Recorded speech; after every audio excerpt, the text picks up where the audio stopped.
Hi, இந்த வீடியோவில் நண்டு கிரேவி ரொம்பவே சிம்பிளாக அதே சமயம் டேஸ்ட்டும் அப்படி இருக்கும்னு நினைக்கிறீங்களா?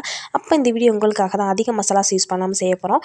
என்னென்னா 2 டேபிள் ஸ்பூன் எண்ணெய் விட்டு எண்ணெய் காஞ்சதுக்கப்புறம் 1/2 டீஸ்பூன் வெந்தயம், 1/2 டீஸ்பூன் சோம்பு, 1/2 டீஸ்பூன் சீரகம் போட்டு நல்லா பொரிஞ்சதுக்கப்புறம் வெங்காயம் 2 பெரிய வெங்காயம் எடுத்து கட் பண்ணி பொடி பொடியாக கட் பண்ணி இது போல் போட்டுட்டு நல்லா வதக்கி விட்டுக்கோங்க. தேவையான அளவு உப்பு போட்டு வதங்குற அளவுக்கு உப்பு போட்டு வதக்கி விட்டுட்டு ஒரு கொத்து கருவேப்பிலை போட்டு அதையும் வதக்கிட்டு நம்ம இஞ்சி சேர்க்காமல் பூண்டு பல் மட்டும் 10 பல் எடுத்து நல்லா உரிச்சிட்டு நச்சுக்கோங்க. நச்சுட்டு இந்த மாதிரி லேஸ் நச்சா போதும், ரொம்ப நைஸாக நைக்கணும் அவசியம் இல்லை.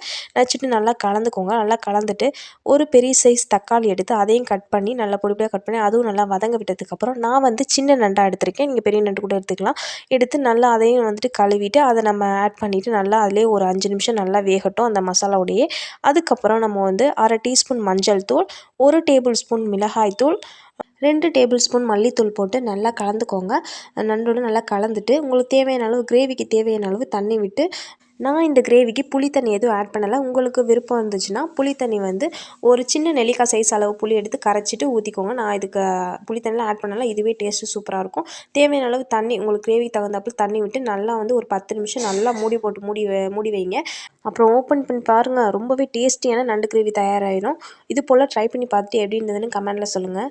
பாய்.